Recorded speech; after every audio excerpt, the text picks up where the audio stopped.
क्या मुझे बता सकते हैं कि हार्ट और लंग के बाद हमारे शरीर का सबसे महत्वपूर्ण अंग कौन सा है, जिसको नॉर्मली हम इग्नोर कर देते हैं, और जब भी वेट लूज या ओबेसिटी की बात आती है तो इस ऑर्गन का जिक्र सबसे पहले होता है। अच्छा, आप जानते हैं इसका आंसर? तो चलिए आज हम बात करेंगे लीवर, यकृत या जिगर की। नमस्कार, मैं Veda Rajesh Kanwar Ayurveda free health insurance channel में आप सबका स्वागत करती हूँ। जिगर जिसका मतलब होता है लवेबल, जिसको हम प्यार कर सकते हैं। अक्सर हम बोलते भी हैं जिगर का टुकड़ा है।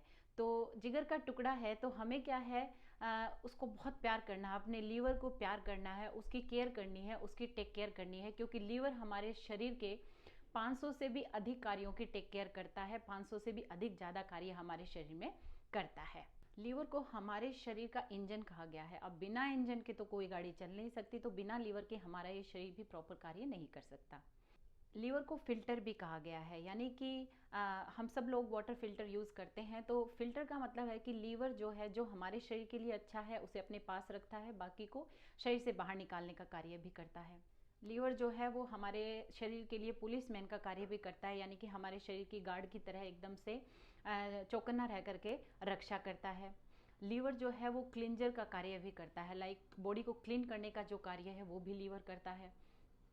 लीवर जो है, अगर 80% तक भी लीवर डैमेज हो जाता है तब भी वो हमारे शरीर के लिए कार्य करता रहता है। हमारे शरीर को मेंटेन रखने के लिए जितनी भी रासायनिक क्रियाएं शरीर में होती हैं, यानी कि शरीर का जो मेटाबॉलिज्म है उसका, उसमें जो सेंट्रल रोल निभाता है वो भी लीवर ही है। अब इस लीवर को जब इतना की रोल है तो नेचर ने देखिए कैसी व्यवस्था करी है। जो लीवर एक ऐसा ऑर्गन है जो इटसेल्फ रीजनरेट हो जाता है, खुद में उसमें एबिलिटी है हील करने की, रिजुविनेट होने की।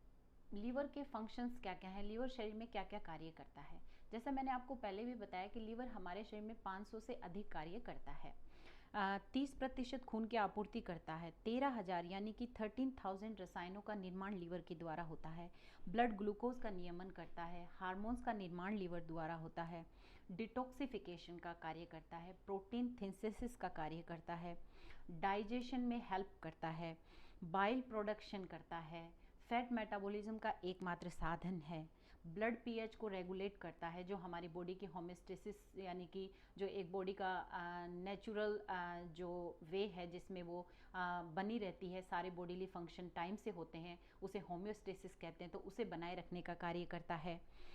जो आरबीसी 100 से 120 डेज के बाद डाई हो जाती हैं, रेड ब्लड सेल्स जो हैं, उनके क्लिनजिंग का कार्य भी यही करता है।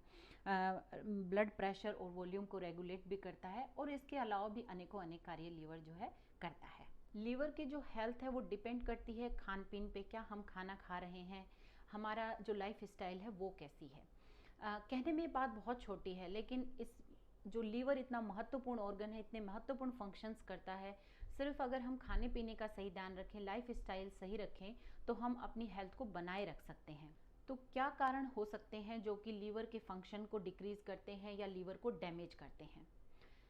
तेल मसाले वाला भोजन अधिक मात्रा में प्रयोग करना, डब्बा बंद भोजन का अधिक प्रयोग करना, फ्रोज़न फूड का अधिक प्रयोग करना जिनमें कि आर्टिफिशियल प्रिजर्वेटिव्स का प्रयोग किया जाता है, बाहर से खाना अधिक मात्रा में खाना, भूख से ज़्यादा अधिक भोजन करना, फैटी फूड का अधिक प्रयोग करना है, या फिर जब भोजन पचा ही नहीं उससे पहले दूसरा भोजन कर लेना, भोजन के उचित समय पे भोजन नहीं करना, यानी भूख लगी है तब खाना नहीं खा रहे हैं और भूख का समय जाने के बाद भोजन कर रहे हैं, अल्कोहल का अधिक मात्रा में सेवन करना, एक्सरसाइज नहीं करना, सिडेंट्री लाइफ है। उसके अलावा इमोशनल फैक्टर्स लाइक एंगर है, डिप्रेशन है, इरिटेबिलिटी है, जिनको हम इमोशंस को जो हम मैनेज नहीं कर पाते हैं, या उनको हम नहीं समझते हैं कि कैसे हमें उनको टेंड करना है। सो ये कुछ रीजन है जिनकी वजह से हमारा लीवर डैमेज होता है। इन सब कारणों से क्या होता है, तो इनके सेवन से पेट संबंधी जितने भी विकार हैं, पेट दर्द से लेकर के लीवर की सूजन है, फैटी लीवर है, लीवर का इन्फेक्शन है, लीवर सिरोसिस तक गंभीर रोग जो है वो हो सकते हैं। WHO की एक रिपोर्ट के अनुसार जो लीवर डिजीज है वो एक 10वें नंबर पे है जो कि मृत्यु का कारण है। हमारे देश में भी 32%, 32% भारतीय जो हैं वो लीवर डिजीज से ग्रसित हैं। तो ये आंकड़ा वास्तव में दुखद है, क्योंकि आयुर्वेद जो हमने विश्व को दिया है, और हमारी भारत की धरोहर है आयुर्वेद, और आयुर्वेद में लीवर डीजनरेट के लिए, लीवर के बहुत अच्छे तरीके से कार्य करने के लिए जितनी भी औषधियाँ बताई गई हैं वो बहुत अधिक कारगर हैं। तो हमें आयुर्वेद का प्रयोग करके लीवर के फंक्शंस को, लीवर की डिजीज़ में लीवर के रीजनरेट के लिए कार्य करना चाहिए। ऐसे कुछ लक्षणों को जानते हैं जिनके होने पर हम ये समझ सकते हैं कि लीवर फंक्शन जो है कम हो रहा है या लीवर डैमेज होना शुरू हुआ है। तो इसमें पहला है कि मुंह से बदबू आने लग जाती है, क्योंकि जब प्रॉपर मेटाबॉलिज्म नहीं होता है तो वो जो एक फूड की सड़ांध बोल सकते हैं, या जो आम जो भोजन शरीर में रह जाता है उसकी जो अमोनिया जैसी जो गंध आती है वो एक बहुत बड़ा लक्षण है। उसके अलावा आंखों के नीचे काले धब्बे होना है, शरीर पे वाइट स्पॉट्स हो जाते हैं जिनको लीवर स्पॉट्स भी कहते हैं, पेट में दर्द होना है, भोजन का अपचन है, या फिर मल या मूत्र का जो है गहरे पीले रंग का या जो नेचुरल कलर है उससे डार्क कलर का होना इसका एक लक्षण है। इसके अलावा एक सीधे शब्दों में मैं आपको ये बता देती हूँ कि जब लीवर फंक्शंस डिक्रीज होने लगते हैं, कम होने लगते हैं, तो जैसे जैसे उनका फंक्शन कम होता है, तो देखिए जैसे 5% उसका फंक्शन कम हुआ है तो भोजन में अपचन हो जाएगा, पेट में दर्द होएगा। फिर जैसे जैसे परसेंटेज बढ़ेगा, जी मचलाना है, उल्टी होना है या दस्त होना है, ऐसा कुछ होगा। यदि उससे और आगे हम ध्यान नहीं देते हैं और डैमेज बढ़ता है तो आर्थराइटिस है, ऐसी समस्या आती है। अगर हमने और ध्यान नहीं दिया है और ये बढ़ता चला गया है तो आर्टेरियोस्क्लेरोसिस हो जाता है। इसके बाद आगे बढ़ते बढ़ते ये हार्ट स्ट्रोक तक भी जा सकता है। तो कहने का मतलब ये है, जैसे जैसे लीवर फंक्शन डैमेज होते हैं और अगर हम इसको नहीं क्योर करते हैं तो जितनी भी नॉन कम्युनिकेबल डिजीज है, नॉन कम्युनिकेबल डिजीज से मतलब है कि जो इन्फेक्शियस नहीं है, लाइक बैक्टीरिया, वायरस, जीवाणु, विषाणु, इनके द्वारा नहीं फैलती हैं, हमारी लाइफ स्टाइल और खान पान जो है उसके कारण जो फैलती हैं, वो सब डिजीजेज जो है इसकी वजह से हो जाती हैं। अब आती है महत्वपूर्ण बात, अब लीवर को हेल्दी रखने के लिए हम क्या कर सकते हैं और हमें क्या करना चाहिए।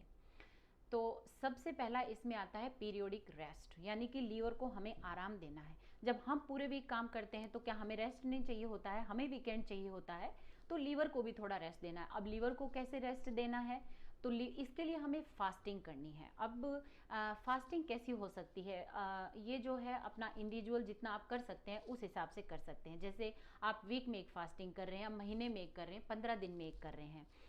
फास्टिंग कैसी हो सकती है, आप पूरे दिन पानी पे रह सकते हैं, या आप पूरे दिन जूस पे रह सकते हैं, या आप एक टाइम खाना खा सकते हैं। जैसे भी आपकी इंडिविजुअल क्षमता है उसके अनुसार आप फास्टिंग कर सकते हैं। और ये जो फास्टिंग है ये लीवर डिजीज में भी और लीवर को हेल्दी करने के लिए भी एक बहुत कारगर उपाय है। दूसरा, हमको पानी भरपूर मात्रा में यानी पर्याप्त मात्रा में पीना है ताकि शरीर में जो भी टॉक्सिन्स हैं वो फ्लश आउट हो सके। अब आप पूछेंगे भाई पर्याप्त मात्रा से हम क्या समझें, तो वैसे ये एक बहुत बड़ा विषय है, लेकिन यहाँ पर हम क्या समझ सकते हैं कि जो यूरिन का जो एक नेचुरल कलर है लाइट येलो, अगर उससे डार्क यूरिन आना शुरू होता है तो आप समझ जाइए कि आप जो है पानी की मात्रा कम पी रहे हैं और आपको पानी की मात्रा जो है उसे बढ़ानी चाहिए। और पानी को आप अदर लिक्विड, जैसे आपने जूस पिया है या छाछ पी है, उससे आप ना जोड़ें। पानी जो है वो जो प्योर वाटर जो है उसकी बात मैं यहाँ पे कर रही हूँ, तो वो आपको पर्याप्त मात्रा में पीना चाहिए ताकि टॉक्सिन्स जो हैं वो फ्लश आउट शरीर से हो सके। तीसरा, चूंकि लीवर जो है या यकृत जो है वो पित्त और रक्त का स्थान कहा गया है, तो पित्त पेसिफाइंग यानी कि पित्त शामक जितनी भी हम चिकित्सा कर सकते हैं वो हमें यहाँ करनी चाहिए।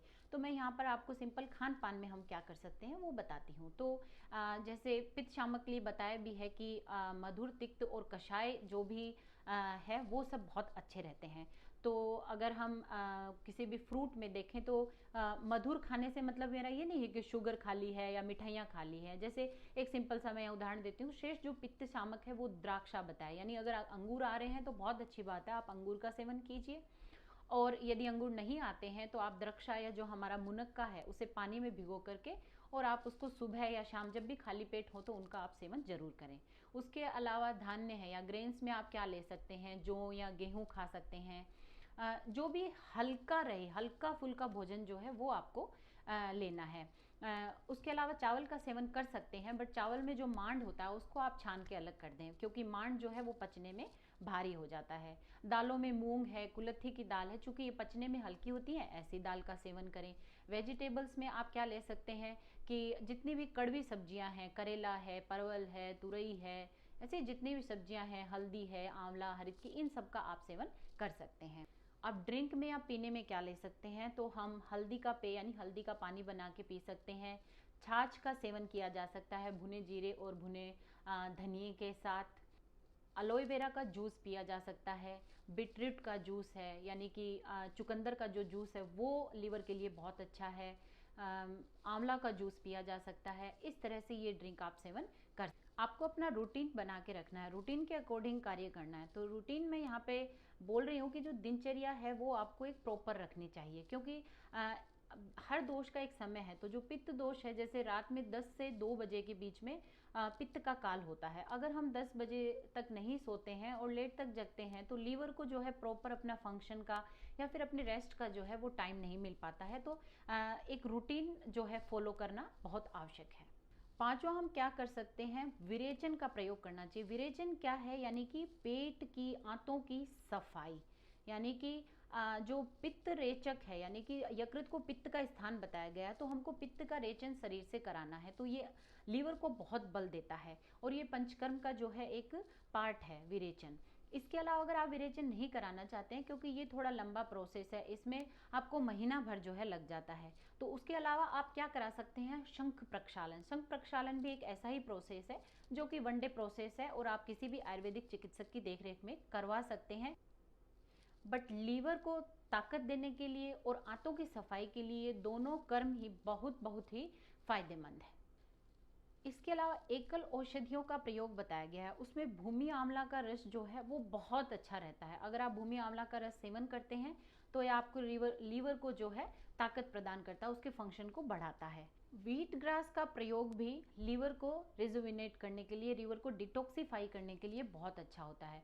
तो आप जैसे व्हीट ग्रास उगा सकते हैं और उसकी जो भी ऊपर कोंपले आती हैं उनको काट के आप उनका जूस बना के पी सकते हैं। इसी तरह से अलोए वेरा का जूस जो है वो पिया जा सकता है और आप उसको निरंतर सेवन कर सकते हैं। अगर आप प्योर अलोए वेरा का जूस ले रहे हैं और यदि आपको उनसे जैसे 10 लगने लग जाएं तो आप बीच में उसको 3-4 दिन के लिए बंद कर सकते हैं और फिर दोबारा उसको शुरू कर सकते हैं। इसके अलावा कुटकी बताइए बहुत कड़वी होती है, बट लीवर के लिए ये जो है अमृत है। इसका एक दूसरा कार्य और भी ये क्या करती है कि जो गॉल ब्लैडर में जब लीवर का सही फंक्शन नहीं होता है, सही से फैट का मेटाबॉलिज्म नहीं होता है और बाइल का प्रोडक्शन नहीं होता है, तो गॉल ब्लैडर में स्टोन्स बन जाती है, पित्त की थैली में पथरी बन जाती है। तो कुटकी का जो प्रयोग है वो बाइल के प्रॉपर बैलेंसिंग सिक्रेशन के लिए बहुत अच्छा है और वो जो है गॉल ब्लैडर में जो स्टोन्स बनती हैं उनको भी ब्रेक डाउन करने में और वहाँ से बाहर निकालने में बहुत हेल्प करती हैं। इसके अलावा एकल औषधियों में आप पुनर्नव है, काक माची है, दुग्ध फेनी है, ऐसी बहुत सारी औषधियां हैं जो आप लीवर के लिए अमृत के समान कार्य करती हैं और आप उनका सेवन कर सकते हैं। तो लीवर के फंक्शंस या लीवर को डैमेज होने में मैंने इमोशनल फैक्टर्स को बारे में आपको बताया। तो लीवर क्योंकि जो हमारे इमोशंस हैं उसकी सीट है, उसके लिए एक स्थान प्रदान करता है। तो जैसे ये फूड का डाइजेशन करता है वैसे ही हमारे इमोशंस के डाइजेशन के लिए भी लीवर का महत्वपूर्ण पार्ट है। तो जितने भी नेगेटिव इमोशंस हैं, लाइक एंगर है, फ्रस्ट्रेशन है, एनवी है, रिजेंटमेंट है, तो ये सब जो है ये लीवर का जब फंक्शन प्रॉपर नहीं होता है, यानी कि पित्त इम्बैलेंस रहता है, तब ये सारे सिम्टम होते हैं।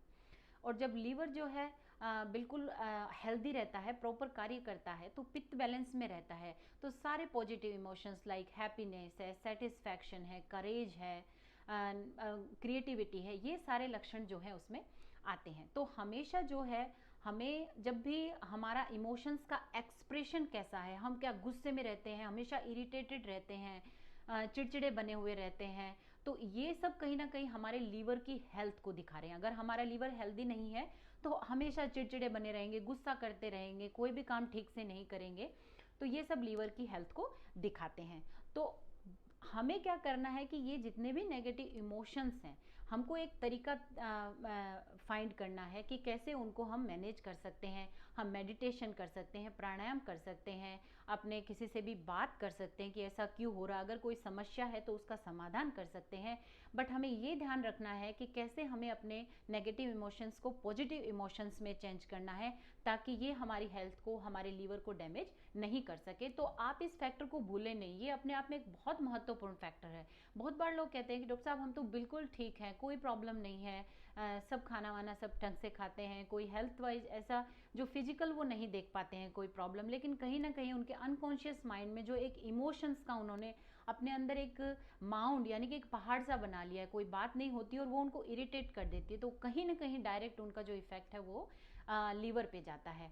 तो आप अपने इमोशंस को जो है, इस फैक्टर को आप जरूर ध्यान में रखें और इस पे काम करें। इसके अलावा जब भी हम लीवर यानी हेल्दी लीवर की बात करते हैं तो ओबेसिटी या जो मोटापा है वो बीच में आ जाता है। ऐसा क्यों होता है? क्योंकि जितने भी मैंने आपको नॉन कम्युनिकेबल डिजीज बताई या लाइफ स्टाइल डिसऑर्डर्स हैं वो ओबेसिटी से लिंक्ड हैं, और ओबेसिटी जो है वो लीवर डिसफंक्शन से रिलेटेड है। तो क्या होता है कि जब भी हम वेट रिड्यूस करते हैं तो हमारा वेट बाकी बॉडी पार्ट से जल्दी निकलता है, बट जो हमारी वेस्ट साइड है वहाँ से वेट आसानी से नहीं निकलता है। तो जब भी हमको अपना वेट देखना है तो हमारा जो वेस्ट है अगर वो 1 इंच भी रिड्यूस होती है तो आप ये समझ लीजिए कि आप पॉजिटिव साइड जो है आप सीढ़ियों पे कदम रख रहे हैं, और ये एक बहुत अच्छा साइन है। जो भी ओबेसिटी या ओवरवेट हो जाता है तो उसमें मैंने आपको पहले बताया डेस्परेट ना हो, बट रेगुलर काम करें और अपना वेट कम करने की कोशिश करें। स्पेशली जो वेस्ट एरिया है, जो हमारी फैट वहाँ जमा होती है, उसको हमें कम करना बहुत आवश्यक है। और अगर हम उसको कम करते हैं तो हमारा लीवर जो है उस पर लोड कम होता है और वो अच्छे से कार्य कर पाता है और हेल्दी रहता है। आयुर्वेद में क्या कहा गया है? स खल्व आप्यो रसो यकृत प्लीहानो रागम प्राप्यम उपेति।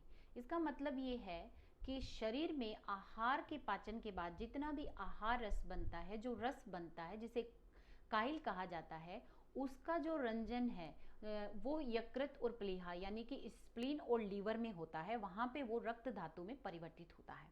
तो इसको देखिए हम कैसे देख सकते हैं, अगर हमारा लीवर या यकृत ठीक से कार्य नहीं कर पा रहा है तो रक्त धातु ही ढंग से नहीं बन रही है, तो आगे की जो 5 धातु हैं, मांस, मेद, अस्थि, मज्जा और शुक्र, और उसके बाद जो उसका ओज बनता है जो हमारे शरीर की इम्यूनिटी के लिए बहुत महत्वपूर्ण है, शरीर के बल के लिए बहुत महत्वपूर्ण है, तो वो आगे के जो उत्तरोत्तर धातुज हैं उनका पोषण जो है वो नहीं हो पाता है। इसीलिए जो लीवर है उसका हेल्थ है, लीवर के जो फंक्शन है वो प्रॉपर रहना हमारे स्वास्थ्य के लिए बहुत अति आवश्यक है।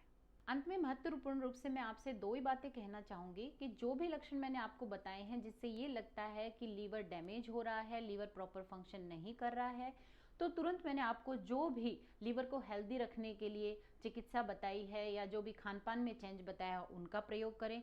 यकृत की बीमारियों में, लीवर के डिजीज़ में आप आयुर्वेद जो हमारी अपनी धरोहर है और उसकी औषधियाँ बहुत अच्छा कार्य करती हैं यकृत पे, तो आप आयुर्वेद की हेल्प ज़रूर लें इसमें, क्योंकि हर कोई लीवर ट्रांसप्लांट के लिए नहीं जा सकता और उसकी ज़रूरत भी नहीं है। नेचर ने ऐसा ऑर्गन बनाया है जो अगर 20% ठीक भी है तो बहुत अच्छे से कार्य करता है, और अगर हम उसकी हेल्प करते हैं तो रीजनरेट होने की पावर है उसमें, वो प्रॉपर दोबारा से पूरा कार्य कर सकता है। So love your liver, stay healthy and happy. Please subscribe my channel, like, comment and share. मिलते हैं अगले वीडियो में एक नई जानकारी के साथ, तब तक के लिए नमस्कार।